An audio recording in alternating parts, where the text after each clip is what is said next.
India TV YouTube channel को subscribe करें और बेल आइकन दबाएं। नमस्कार, आप देख रहे हैं इंडिया टीवी। आपके साथ मैं हूं अर्चना सिंह। राम मंदिर पर पिछले 4 दिनों से जबरदस्त हंगामा मचा हुआ है। अयोध्या में इस वक्त भी मंदिर बनाने का काम तेजी से चल रहा है, लेकिन राहुल गांधी, प्रियंका गांधी, अरविंद केजरीवाल और अखिलेश यादव की पार्टी के बयानों से ऐसा लग रहा जैसे कोई भारी गड़बड़ हो गई। जांच की मांग हो रही है। राम मंदिर ट्रस्ट को भंग करने की मांग हो रही है। ट्रस्ट भंग होने का सीधा मतलब होगा मंदिर बनने का काम रुक जाना।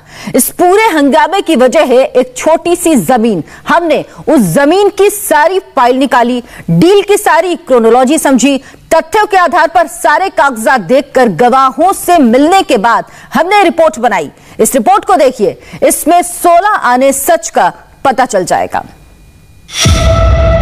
अयोध्या का सुल्तान किसका मोहरा है? राम मंदिर की जमीन डील के पीछे कितने किरदार हैं? क्या सुल्तान अंसारी ने राम मंदिर के लिए जमीन का इंतजाम किया या सुल्तान को आगे करके किसी ने मंदिर के काम में अड़ंगा लगाने की कोशिश की?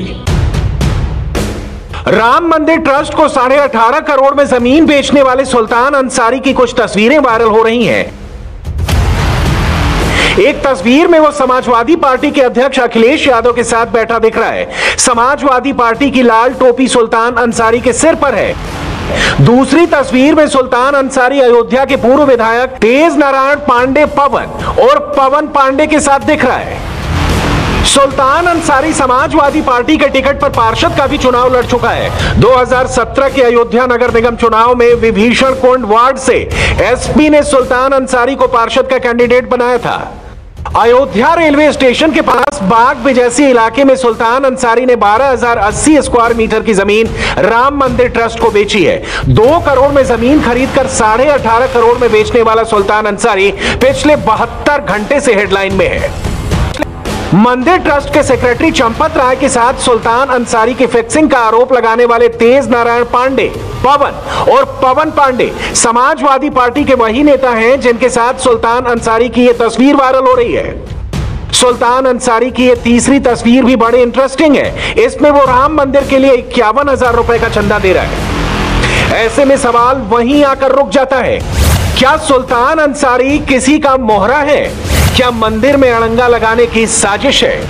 क्या साजिश के किरदार पर्दे के पीछे हैं? बाग बिजैसी इलाके की जो जमीन राम मंदिर ट्रस्ट ने खरीदी है, उस जमीन के बारे में कहा जा रहा है कि उसका 50 बार सौदा हो चुका है। जमीन प्राइम लोकेशन पर है, उस पर कई लोगों की नजर थी।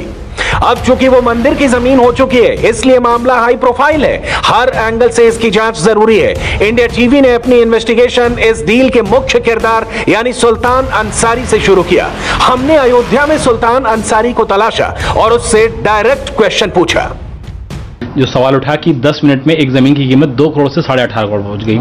आप हमारे दर्शकों को बता दीजिए कि कब ये जमीन आपने कितने के लिया और मौजूदा उसका रेट क्या था और आप उन्होंने कितने में दिया? जी, ऐसा है कि जमीन हमने सन 2011 में एग्रीमेंट कराया, फिर 2011 से 2014 में हमने इसको रिन्यूअल कराया, 2019 में हमने इसको एग्रीमेंट कराया। तो इस तरह से ये जैसे जैसे समय इसका खत्म होता गया हम उसको रिन्यूअल कराते गए।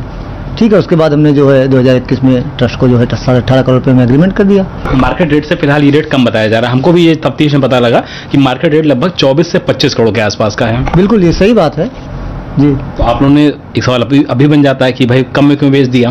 नहीं, कम में इसलिए बेच दिया कि सारी जमीन हमारी, पहली बात तो एक बार में बेच दी, टुकड़ों में नहीं बेचना पड़ा। दूसरी चीज ये है कि आस्था से जुड़ा हुआ मामला था। हमको एक पैसा एक मुश्त मिल गया, हम भी अपना दूसरा काम करेंगे, कहीं कुछ करेंगे, तो इसीलिए बेच दिया क्योंकि आस्था से जुड़ा हुआ मामला था। और हमको रेट उनका समझ आया, उनको हमारा समझ आया, हमने उसको बेच दिया।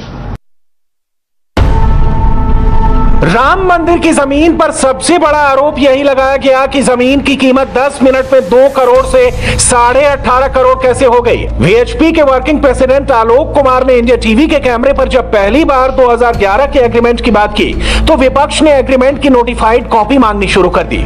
अयोध्या में हमारे रिपोर्टर विशाल प्रताप सिंह ने एग्रीमेंट की सारी कॉपियां तलाश ली। 2011 का पहला एग्रीमेंट, 2014 का दूसरा एग्रीमेंट, 2019 का तीसरा एग्रीमेंट, सारे के सारे एग्रीमेंट या तो कोर्ट से रजिस्टर्ड मिले या नोटिफाइड मिले। एग्रीमेंट की सारी कॉपियां दिखाने के बाद सुल्तान अंसारी ने आगे की बात बताई। जब जो एग्रीमेंट 2011 का है वो हमारे पिताजी मोहम्मद इरफान, कुसुम पाठक और हरीश कुमार पाठक के नाम ये एग्रीमेंट हुआ था। ठीक है, 2014 में जब इसका रिन्यूअल हुआ, सेम उसी कंडीशन में हुआ, हमारे पिताजी हरीश पाठक कुसुम पाठक के नाम हुआ। लेकिन जब बैनामा लिया गया तो कुसुम पाठक और हरीश कुमार पाठक के नाम हुआ, हमारे पिताजी इसमें गवाही हो गए। ठीक है, फिर जब वो बैनामा लिए तो उस बैनामा से उन्होंने हम लोगों को रजिस्टर्ड एग्रीमेंट कर दिया। हमारे नाम सुल्तान अंसारी के नाम और 8 लोग और 9 लोगों के नाम उन्होंने 2019 में एग्रीमेंट कर दिया उस जमीन को। उस दौरान आपने ये जमीन कितने में परचेज की, कितने में जमीन को खरीदा आप लोगों ने पाठक परिवार से? ये हम लोगों ने खरीदा 2 करोड़ रुपए में। ठीक है, 2 करोड़ रुपए में खरीदा था और 50 लाख रुपए जो है पेशगी के तौर पे दिया था। अब इस डील के सारे किरदारों को एक एक करके समझते हैं। सुल्तान अंसारी इस डील का हीरो है और वही विलन भी है। सुल्तान अंसारी के पिता मोहम्मद इरफान उर्फ नन्हे अंसारी ने आलम फैमिली के साथ 2011 में कॉन्ट्रैक्ट किया। उस कॉन्ट्रैक्ट में कुसुम पाठक और हरीश पाठक नन्हे अंसारी के पार्टनर थे। 2011 में जमीन की कीमत थी 1 करोड़ रुपए। 2014 में उसी कॉन्ट्रैक्ट को रिन्यू किया गया और 2017 में कुसुम पाठक और हरीश पाठक के नाम से रजिस्ट्री हुई। सितंबर 2019 में पाठक फैमिली ने सुल्तान अंसारी को जमीन बेचने का कॉन्ट्रैक्ट किया। कॉन्ट्रैक्ट में सुल्तान अंसारी के साथ 8 पार्टनर थे और जमीन की कीमत तय हुई 2 करोड़ रुपए। इनमें से 50 लाख रुपए का एडवांस दे दिया गया। 18 मार्च 2021 को इस कॉन्ट्रैक्ट को कैंसिल कराकर सुल्तान अंसारी और रवि मोहन तिवारी के नाम 2 करोड़ में बैनामा कराया गया। बैनामे के बाद सुल्तान अंसारी और रवि मोहन तिवारी ने राम मंदिर ट्रस्ट के नाम 18.5 करोड़ में रजिस्ट्री की। के बाद जब आपने राम मंदिर ट्रस्ट के साथ 18 मार्च 2021 को ये पूरा भूमिका निभाई, रजिस्ट्री आपने कराई, किससे किससे आपकी बातचीत हुई? मौके पे कौन कौन आया था? देखिए, मौके पे तो जो श्री चंपत राय जी जो हैं वो थे और ट्रस्ट के 2-3 सदस्य और थे, उन्हीं से हमारी बात हुई। किसी ने आपसे उस समय ये नहीं पूछा कि आपने 2 करोड़ रुपए की जमीन ली है, 18.5 करोड़ रुपए की बेच रहे हैं, इसको लेकर मौके पे कोई सवाल उठे थे कि या आपको लगा कि नहीं ये तो नॉर्मल है, सवाल ही नहीं उठने चाहिए था कोई? देखिए, जो आज का जो उस राम जन्मभूमि क्षेत्र के 1-8 किलोमीटर के अंदर में जितनी दूरी पे हमारी जमीन है, आज का जो समय हो वो जितने में राम जन्मभूमि ट्रस्ट ने जमीन खरीदा उससे कहीं ज़्यादा उसका रेट है। लगभग मेरे हिसाब से 24-25 करोड़ रुपया उस जमीन का रेट है आज के समय में। लेकिन राम मंदिर के बगल में हमारा घर है, रामकोट वार्ड में हम मूल निवासी वहाँ के हैं और भगवान श्री राम जी के लिए ये ज़मीन चूँकि उनसे जुड़ा, आस्था से जुड़ा हुआ मामला था और हम लोग भी उनको मानते हैं, तो इसलिए हम लोगों ने राम जन्मभूमि ट्रस्ट को ये ज़मीन 18.5 करोड़ रुपए में बेचने का तय किया। नवंबर 2019 में राम मंदिर पर सुप्रीम कोर्ट का फैसला आने के बाद अयोध्या में जमीन के भाव बढ़े, इससे तो किसी को इनकार नहीं है, मगर सवाल समाजवादी पार्टी के नेताओं के साथ सुल्तान अंसारी की तस्वीरों का है। क्या सुल्तान अंसारी अब भी समाजवादी पार्टी का नेता है? क्या पवन पांडे खुद सुल्तान अंसारी से सस्ते में जमीन खरीदना चाहते थे? क्या जमीन का सौदा नहीं होने पर पवन पांडे ने राम मंदिर ट्रस्ट पर आरोप लगाए? जो ये कहा जा रहा है कि सुल्तान अंसारी पवन पांडे के जानने वाले हैं, समाजवादी पार्टी के हैं, तो क्या कभी पवन पांडे ने इस बारे में आपसे बात ही नहीं की, चर्चा ही नहीं की कभी कि हम इस तरीके का मामला करने जा रहे हैं? नहीं, असल में ऐसा है कि ये मामला काफ़ी दिनों पहले से तो है नहीं कि चलिए भाई ये बयान तत्काल बहुत काफ़ी दिन पहले दिए हैं, बयान तो 2 दिन पहले दिए हैं। उन्होंने इस बारे में हमसे कोई चर्चा नहीं किया, ना कभी कुछ पूछा कि सुल्तान भाई आपका ऐसा ऐसा मामला है, क्या सही है क्या गलत, उन्होंने हमसे कुछ पूछा नहीं। ये उनकी अपनी बयानबाजी है, अब उसकी सफाई वो अपना खुद देंगे कि हमने ऐसा क्यों कहा। इस बीच आपकी पिछले लास्ट टाइम कब बातचीत हुई आपसे पवन पांडे की? काफ़ी दिन हो गए, बहुत दिन हो गए।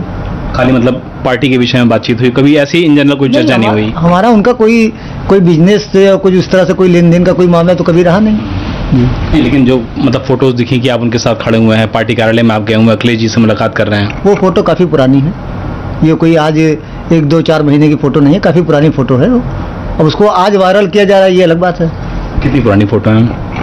मुझे लगता है होगी काफ़ी पुरानी है, उसको देखना पड़ेगा क्या है, लेकिन फिलहाल 2-4-5 महीने और 1 साल के अंदर की नहीं है। आप समाजवादी पार्टी से जुड़े हैं कि नहीं? नहीं, जुड़े थे, अब तो नहीं है। कारण क्या अब न जुड़ने का? ये अपनी अपनी सोच है, आदमी कभी जुड़ा कभी नहीं जुड़ा, तो अलग बात है। मतलब आप पार्टी से कोई मतलब नहीं है, सिर्फ धंधा पानी और बिजनेस देखना है? बिल्कुल बिल्कुल। पहले थे आप समाजवादी पार्टी में? जी। सुल्तान अंसारी पहले समाजवादी पार्टी में जरूर था, मगर जब उसने कैमरे पर आकर बयान दिया कि समाजवादी पार्टी से अब उसका कोई लेना देना नहीं है। अखिलेश यादव सरकार में मंत्री रहे पवन पांडे सुल्तान अंसारी को जानते हैं, इसलिए अच्छा होता कि पवन पांडे राम जन्मभूमि ट्रस्ट पर आरोप लगाने से पहले एक बार सुल्तान अंसारी से बात कर लेते। इसी साल फरवरी में राम मंदिर ट्रस्ट ने जब मंदिर के लिए दान का अभियान चलाया तो सुल्तान अंसारी ने 51,000 रुपए का चंदा दिया था। सुल्तान अंसारी से बात करने के बाद हमने जमीन डील में उसके पार्टनर रवि मोहन तिवारी को तलाश किया। इंडिया टीवी रिपोर्टर विशाल प्रताप सिंह रवि मोहन तिवारी के घर तक पहुंचे। खुला बंद है। अरे तिवारी जी,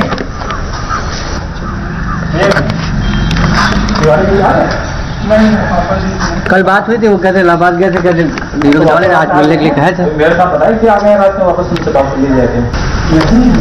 अच्छा है नहीं यहाँ पे।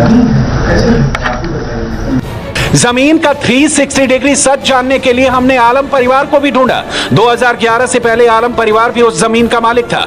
आलम भाइयों ने 2011 में पाठक फैमिली से 1 करोड़ में एग्रीमेंट किया था।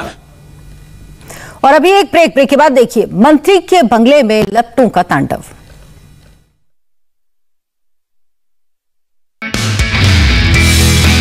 नमस्ते, मैं हूं मीनाक्षी जोशी। वीडियो और खबरों से अपडेट रहने के लिए India TV YouTube channel subscribe करें, बेल आइकन दबाना ना भूलें। जुड़े रहें इंडिया टीवी के साथ।